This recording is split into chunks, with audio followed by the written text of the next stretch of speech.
खूब सरस केंडी खबर नहीं शू अर्थ હતો પણ મજા બહુ આવી બધાને આવી કે નહીં બસ આપણે મજા જ કરવાની છે અને તમારા જ બાળકોનો પ્રોગ્રામ છે એટલે ઘરે કોઈને એવું કઈ બાનું કરવાની જરૂર નથી કે મારો છોકરો ઘરે રોવે છે મારી છોકરી રોવે છે તે બધા અહીંયા જ છે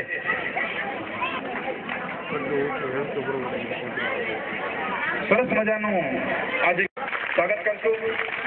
ડોક્ટર ભરતભાઈ ગોગરા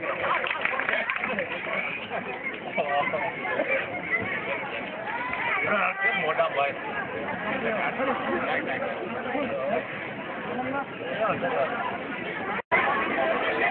એટલે એ આપણે શરૂ કરવા જઈ રહ્યા છીએ તો શિક્ષકોને પણ વિનંતી કે તેઓ દરેક બાળકોને ધોરણ LKG થી ધોરણ 7 સુધીમાં જેમણે પ્રથમ 3 નંબર મેળવેલા છે તે દરેકની યાદી મારી પાસે સામેલ છે તે દરેકને લાઈનસર ગોઠવે અને એ દરમિયાન આપણે આપણા જ તાલુકાના ધારાસભ્ય શ્રી ડોક્ટર ભરતભાઈ ગોગરા પધારેલ છે તો શ્રી વિવેકાનંદ વિદ્યાલય ભાડલા એના સંસ્થાપક શ્રી વિજયભાઈ ડોગરીને વિનંતી કરું કે તેઓ આપણા ધારાસભ્ય ડોક્ટર ભરતભાઈ ગોગરાનું પુષ્પગુચ્છથી સ્વાગત કરશે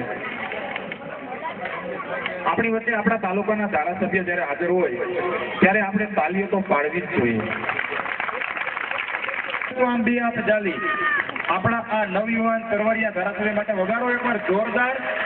તાલી રાજકોટના અધ્યક્ષ છે તેમને પણ નમ્ર વિનંતી કે તેઓ સ્ટેજ પર આવે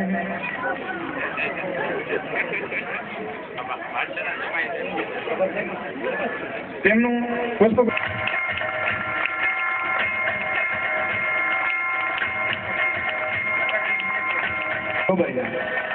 આપણે દરેકને તાલીઓથી વધાવશું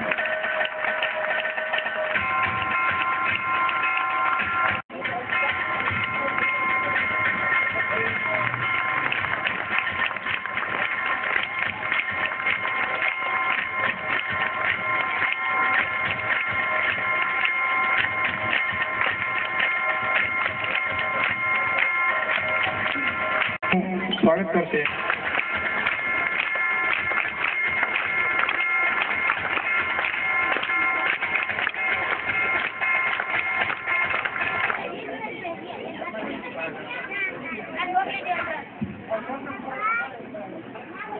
અરવિંદભાઈ હીરપરાને નમ્ર વિનંતી કે તેઓ શીલ આપે છે તો આપણે મજા આવે છે પણ છોકરાને થોડીક મજા આવે એટલે ખાલી તાળી પાડવાની છે અને એ હાવ મફત છે તો એમાં ખોટી કંજુસાઈ ન કરતા દરેક ડોબરિયા આવકાર ગ્રુપ રાજકોટ રમેશભાઈ ડોબરિયા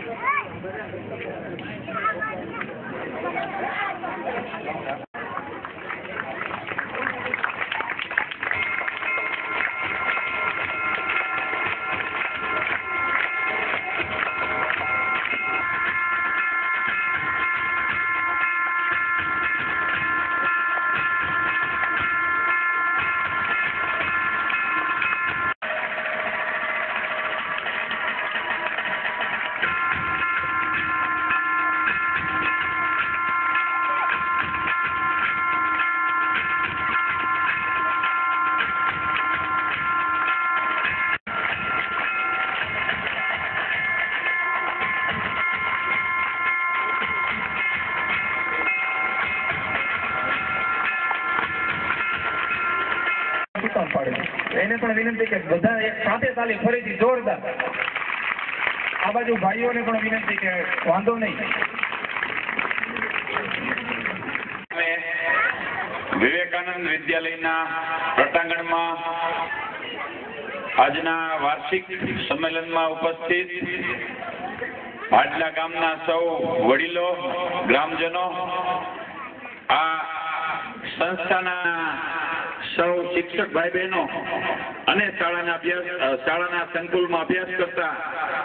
વાલા વિદ્યાર્થી ભાઈ બહેનો ખૂબ આનંદની વાત છે કે ભાડલા જેવા નાના ગામમાં અંતરિયાળ ગામમાં એક સરસ મજાની ખાનગી સંસ્થા ઊભી કરી અને આ વિસ્તારના બાળકોની અંદર શિક્ષણના સિંચનનું કામ કરી રહ્યા છે. આ તકે વિજયભાઈ ડોબરિયા અને એમની ટીમને અભિનંદન આપીશ એટલા માટે કે સંસ્થા દ્વારા ફક્ત શિક્ષણ નહીં પણ શિક્ષણની સાથે જીવન ઘડતરનું કામ થઈ રહ્યું છે. સંસ્થામાં અને આ સંસ્થાના માધ્યમથી ભાડલા અને આસપાસના ગ્રામ્ય વિસ્તારના અનેક ખેડૂતોના બાળકો અભ્યાસ કરી અને પોતાની જીવનમાં શૈક્ષણિક કારકિર્દીમાં પોતાના પરિવારનું પોતાના કુટુંબનું એમના ગામનું અને આ સંસ્થાનું નામ આવતા દિવસોમાં રોશન કરવાના છે. એટલે આજે આ સરસ મજાનો એક વર્ષમાં દિવસ નક્કી કરવામાં આવે જ્યાં બાળકો ખૂબ ઉત્સાહથી અલગ અલગ સાંસ્કૃતિક પ્રોગ્રામો રજૂ કરે, એમના વાલીઓ એમના માતા પિતા હાજર હોય ને એમના બાળકને જોવે એ ખૂબ ગૌરવની વાત છે. આજના શુભ દિવસે પરમ કૃપાળુ પરમાત્માને હું પ્રાર્થના કરીશ કે આ સંસ્થા આવતા દિવસોમાં ભાડલાનું એક મોટું શિક્ષણ ધામ બને અને એના માધ્યમથી આ વિસ્તારના અસંખ્ય બાળકો એમની શૈક્ષણિક કારકિર્દીમાં ભવિષ્યમાં અનેક જિલ્લાઓ આ વિસ્તારનું અને સંસ્થાનું નામ રોશન કરે એવી પરમ કૃપાળુ પરમાત્માને હું પ્રાર્થના કરું છું.